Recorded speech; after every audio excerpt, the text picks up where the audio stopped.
Another one that I'd recommend for Mr. Collectathon would be Skylar Plucks. It's a short collectathon game, but it's worth it. I actually think the indie designers for it made it intentionally short to get people acquainted with the character, and if it did well enough, then they would do another game. So Skylar Plucks Adventure on Clover Island is what it's called. I don't need to recommend A Hat in Time to you because you keep on recommending it to me. Yeah, that's one. Yeah, that's one I want to play definitely. Yeah. As soon as it gets a PS4 release date. In fact, you've been pelting me fairly hard to do a Drak tries on it. Yeah. Unfortunately, it doesn't look like we're gonna get that anytime soon because the October 5th release date is only for PC. I don't believe that. I always thought it was complete console-wide. I confirmed it. I checked both the Xbox One and the PS4 stores today. I even checked the Switch shop today. Well, it's not on Switch. Yeah. So. Well, I did it just to be safe, and you can't find them. Yeah. They do not have pages on any of them. I don't know, unless it's physical only right now, but I wouldn't think so. I would think there'd be a digital. Well, it was a Kickstarter-funded game, right? So I think so. Copy is not likely. Yeah, not likely. More going to be a digital release. Yeah, digital seems the most likely for an indie title like that. But you never know. Crazy stuff happens. Because even this got a physical release this game, and so did Half Genie Hero. So there are those companies that love to step in and even for a short time give small indie titles like this their physical releases. Yeah, all I know is it's confirmed for PC and PS4, but it's not, as of yet, announced for Switch. I think it will make its way to Switch eventually, but just not right now. Yeah, I think they've officially announced on the Kickstarter page that Switch is basically something that might happen later down the road, but they don't know yet. Yeah, it took a long time for it to just come out, period. Yeah. This has been a game like 3 or 4 years in the making here, so I don't totally blame them for not immediately setting their sights on Switch right now. Alright, I've officially had it. So, Alex, cover for me while I go look up my Drak Tries Let's Play, or my Drak Tries playlist.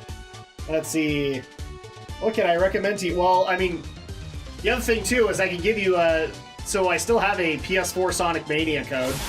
Right. I'll give you that. Song of the Deep, obviously. The Knack series of games on PS4 I'd recommend to you.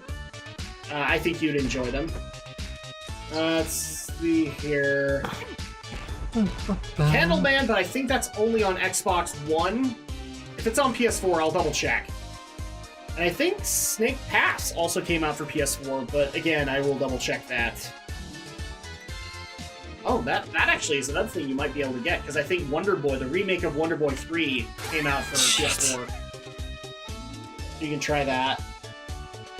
See, guys, I can find plenty of stuff. No Man's Sky, hell no. I would never recommend that to my buddy Alex. Skylar Plucks, I already recommended that to you. Let's see, Horizon Zero Dawn. Oh, there is a Digimon game I want to try. Oh yeah, this is the one that gets recommended to us all the time. I Am Setsuna, I have no problem recommending that.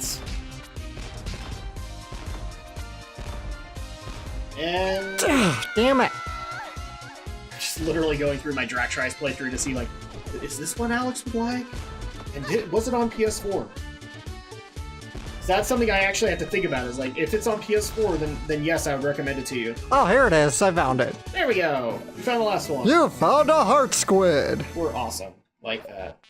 That's pretty much it for this year. In Tries videos. What about Drak Tries overall? 2016. Pirate Player activated. Song of the Deep. Yep. I Am Setsuna. I'd recommend that. Are you ready to shove off? You look a little beaten. That's pretty much it.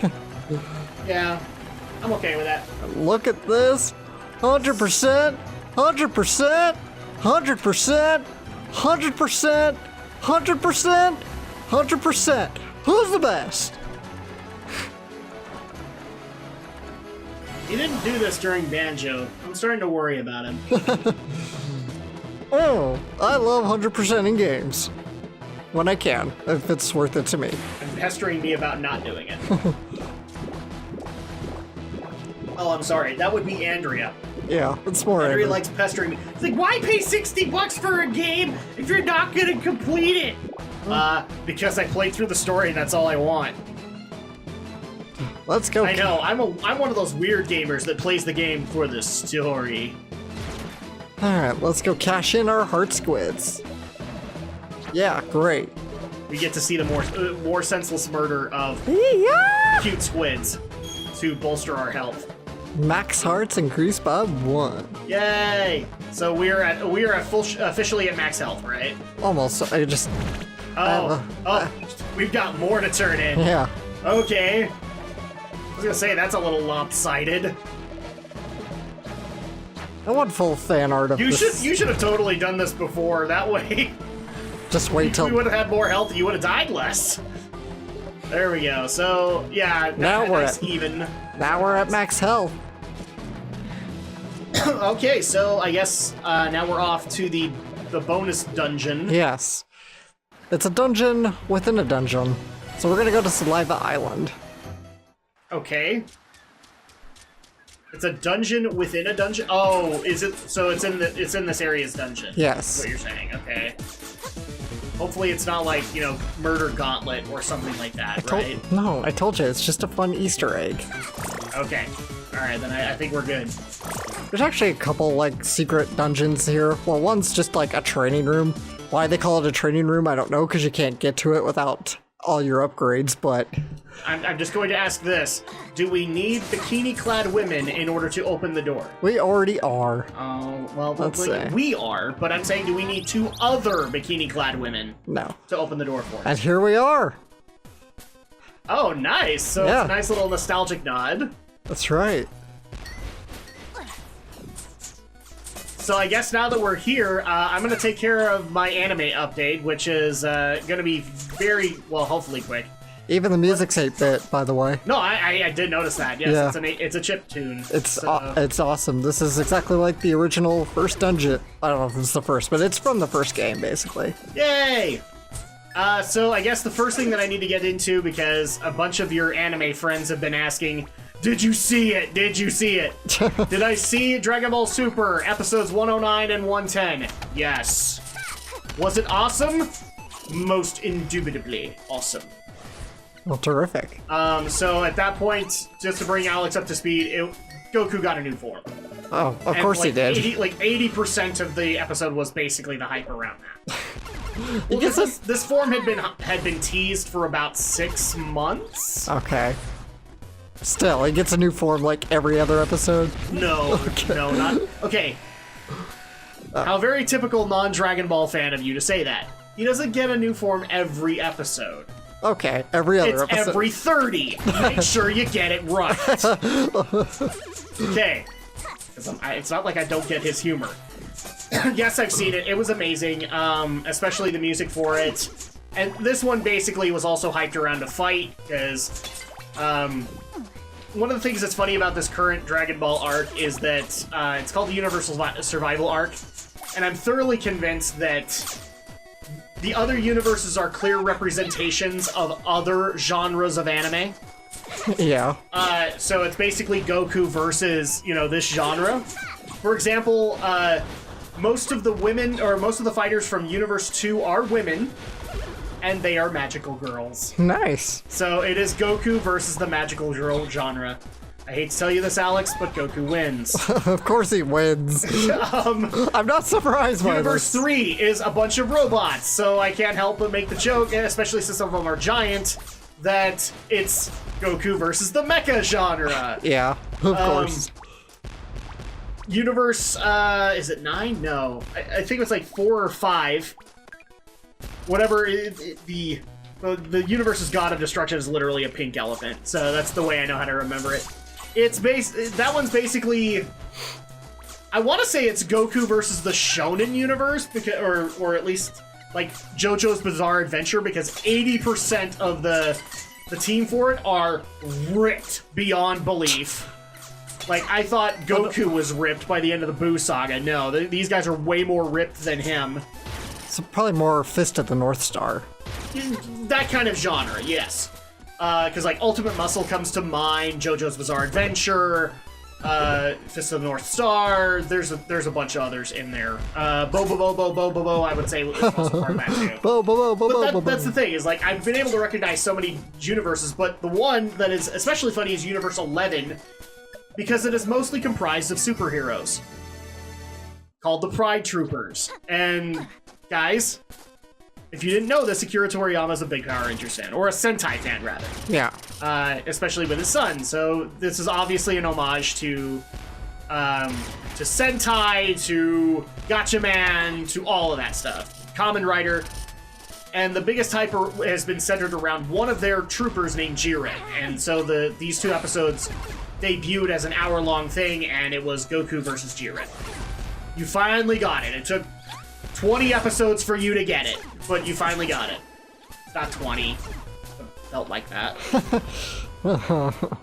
So yes, I've seen Goku's new form, Ultra Instinct. Ultra Instinct. We don't know what else to call it. The only reason we know what to call that is Beerus says it. Okay. So, because he says, like, no, this is what you're doing. You're displaying Ultra Instinct. I would just call it Maximum Overdrive. Well, and Beerus has a reason to be afraid because he's the god of destruction, and Jiren is, we know officially from the Dragon Ball Super Japanese website, he is god of destruction level, and Goku went toe-to-toe for him in this new form. Before then, he was having his ass handed to him, and now he was going toe-to-toe, so we actually got to see Beerus, you know, sweat a little bit, because the prophecy might actually come true, and a Super Saiyan god might actually kill him. So that's the sad reality here. So there you go. I've seen that. I wanted to confirm that for you guys. I have since seen the episode 109 and 110, and I actually even got to our buddy Anime Atlas and told him to see it, because as a fellow Dragon Ball fan, I feel like he will want to know about this.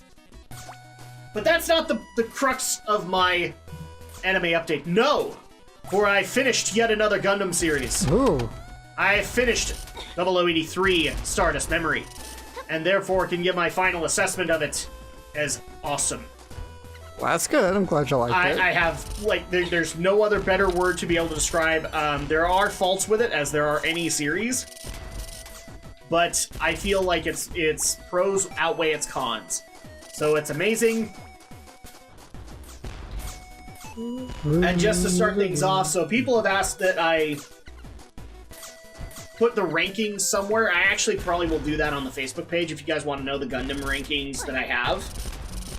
But here's the way that the series stands thus far. So we're going to go from the bottom. So I watched 7 series. In 7th place, the original Mobile Suit Gundam, because everything has been better than it. I have no problem saying that. Number 6 is Gundam Formula 91. Formula 91 Racer!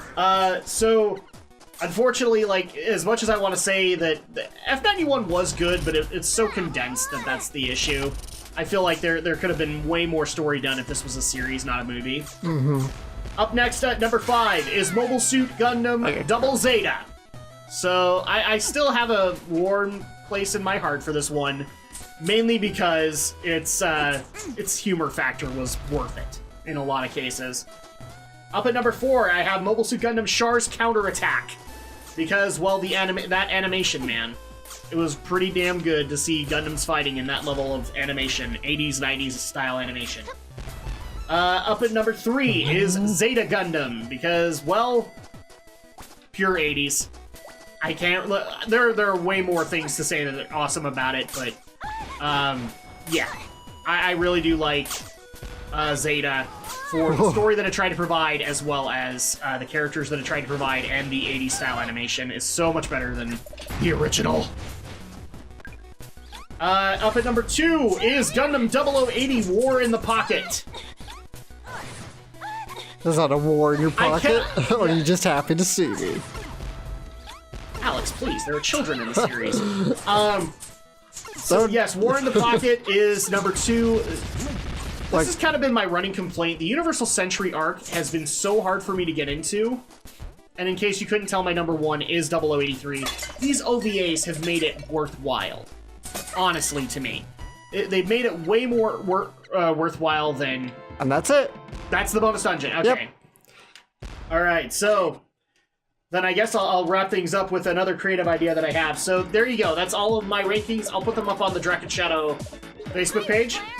But before we call it a day, I actually do want to do this. So instead of just spoiling the hell out of the plot, I've decided to give out some awards. So I'd like to introduce you all to the Taboos. Okay. Actually, do you want to just go and do the Lonely Grave now? We haven't actually spent a whole lot of time here. Yeah, I can go ahead. So I'd like to introduce everybody to the Taboos. We're going to hand out awards to 0083. And if you guys want me to do this for the previous series, just let me know in the comments below and we will do that. But until then, I'm not doing it. So first of all, I'd like to hand out the I Can Amuro Better Than You Can award to Lieutenant Ko Uraki for being a far more engaging protagonist and whiner than Amuro Ray. The second award is You May Be Awesome. So I'm also handing out the You May Be Awesome, but I could still eat a carrot better than you can award, which is to Lieutenant Chuck Keith. Stop because that scene is awesome. Go, best friend, go. The next one is so I'm also handing out the M. Night Shyamalan Ding Dong What a Twist award to Gundam 0083 for the reveal that at the end it is a prequel to Zeta, and we get to see the origin of the Titans faction. You know, the one that Camille was pissed off at. Right. So you actually get to see that actually start at the end of 0083. And everybody on the crew actually is wearing Titans uniforms now. So there you go. That's the establishment of the Titans. Super Monster Milk. No, come on. Up next, I'm handing out the Darth Vader Award to the entire Federation cast for joining the damn Titans in the end! Okay. I need to get But it's okay. You'll get your comeuppance once Camille gets in that mobile suit. So... Let's go ahead and head out to the Lonely Grave. Actually, I'm not quite ready. I still need to stock up on some items. So okay, go ahead and do that. I'm just gonna... Maybe we'll stock up and then we'll do that next time. I don't know. I'll just kind of grind. Depends on how much time we have. Keep going, I'll just grind some gems. So the next one, I'm handing out the Porn Stash Award why am I coming? to Lieutenant Mancha for Dat Sweet Stash. And also providing the crew with much needed photography while developing them in his mobile suit in between skirmishes. Nice. I'm not kidding. In between skirmishes, here he is in his spacesuit. He's working on his camera, and if you look off in the corner of the cockpit, it looks like there's a tub. It's like, well, I mean, he is taking very Leary-esque pictures, so you might as well hide them. So, the Port Stash Award. The next one is the Horrible Character Reveal Award, going to Lieutenant South Burning for being hinted as being a rapist or something in the beginning, and it turns out that he's married to his job first, and his wife is pissed at him for it.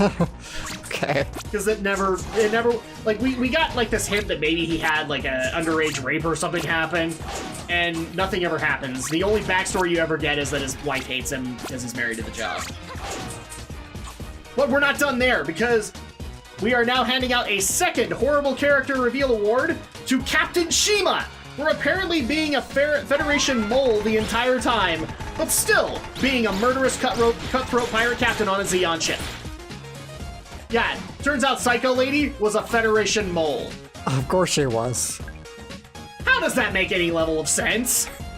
It doesn't. Up next is the Heel Turn Award, which is going to Nina Purpleton for turning on Gato in the beginning, then turning on Ko at the end to save Gato, then again in the last scene to be reunited with Ko. Pick a lover, damn it. Not even kidding. That was so stupid. Up next is the Flip Flopper Award, and again, it's being awarded to Nina Purpleton for not only dating and laying the main hero and the main villain, but also flipping constantly on whether or not she likes war and or mobile suits. That's your job, lady. You literally made these mobile suits. Well, not all of them. She got assigned to one. Up next is the Lieutenant Worf Today is a Good Day to Die Award. And it's going to Annabelle Gatto for his epic ending, dying in the attempt to get to the Axis fleet and ramming a ship as he loses balance. Yeah, it literally happens. He gets shot and spins off into another ship and destroys it. Nice. He's in a big freaking mobile armor at that point. The next award is the Nuke 'em with their pants down award, which is going to Ana Delgato for being the only villain so far who got to use their WMD in the series. And as a bonus, the award is also going to the Federation Admirals for literally being the ones with their pants down. I love it. Literally, he fires the gun, he fires the nuke, like, into the fleet, and the admirals are so damn cocky, they're like, we're fine, we're just gonna do our regular military routine. Sir, there's a Gundam over there, I think it's getting ready to fire. Oh, we're gonna stick with our routine. And then literally at the second he's about to fire, they're like, oh shit! And die. 2/3 of the fleet just die. So the Nuke 'em with their pants down award. The next, up next is the Batman and a Mech Award, going to Gundam Unit 3 for being the first ever RX-78 unit to be a mobile armor, but it still has a Gundam in there to escape when all the ammo runs out. Literally, like, it'll burst off the plates and there's a little Gundam in there. Okay. I literally laughed at that. Up next is the Rambo Award, going to Lieutenant Ko Uraki in Gundam Unit 3 for constantly blowing his entire payload of weapons at the first sign of Zaku's. Did you come up with these? Yes, I did. Wow. I made them up on my own. Very creative. Yes. And this is actually, if you guys like it, then this is how I'm going to do it from here on in. Yeah, literally. So he would go out, he'd see like 2 Zaku's. And keep in mind, by then he'd already used like his rifle and noticed like he could decimate Zaku's with that rifle. And he sees 2 and he blows an entire missile pod on them. It's like, that's a little over excessive there, dude. Up next is the Godzilla 2015 Award, going to Gundam Unit 3 and the Nouvelle Zeal for constantly trolling their impending fight and having it constantly wrecked with all of Ko's resupplying. Seriously, there were so many moments in those last few episodes where you have that typical Gundam stare down moment. You're like, oh my gosh, they're finally gonna do it. They're gonna finally fight. And then all of a sudden, Ko, you need to come and resupply. Ah, damn it, why? You're out of weapons again, Ko. You need to come and get more missiles. I swear, like, they literally loaded that thing to be a mobile fortress, okay? And this happens, like, 4 times. So you get now why this is the Godzilla 2015 Award? Yeah. Because we get trolled every stinking time. Up next is the Should Have Seen This Coming Award, going to Captain Ifar Synapse for having the Federation turn on him when assigned to hunt down Unit 2, then turning on him again when they get locked down on the La Vienne Rose to get Unit 3, and again for not trying to stop the giant colony from dropping on the Earth! I'm just saying, Captain Synapse, maybe you shouldn't trust your superiors anymore. They obviously aren't on your side. Up next is the John Cena You Can't See Me Award, going to the Federation Admirals for deploying a slow-ass solar weapon mirror by mirror, and praying that not one Zeon soldier, let alone Ana Delgato, sees you doing it. So the ending event is basically a colony dropping on Earth. Right. And their answer to this is to deploy a solar system, basically like Genesis and Seed, and nuke and destroy it. The problem is that this isn't pre-constructed. They are literally putting it up mirror by mirror. So slowly building it as we go, and they're literally hoping that not one Zeon soldier sees them do this. Mm-hmm. Like, we pray that they won't actually see us doing this. First of all, a colony's falling on the planet. Pretty noticeable. Eventually, you're gonna hit a point of no return, which they did, by the way. And even better, so this has an added award to it, because I'm also adding in another John Cena You Can't See Me Award to the Delaz fleet for not seeing this dumb plan sooner! It took an episode and a half for Gato in his big mobile armor to look over and go, hey, they're making something over there. And thus go and destroy part of it. It was like built to be like this giant cross, and he took out one end of that cross. Okay. So, there you go. And finally, The Thinking with Portals award goes to Operation Stardust for breaking two colonies' orbital systems so they spin violently and collide with each other with only one colony on a crash course with Earth. Okay. Operation Meteor did it better. They just put rockets on the damn thing. And that's all my awards. So there you go. That's the Gundam 0083 awards. If you guys want additional awards to be handed out for Mobile Suit Gundam, for Shar's Counterattack, all that, you gotta let me know in the comments.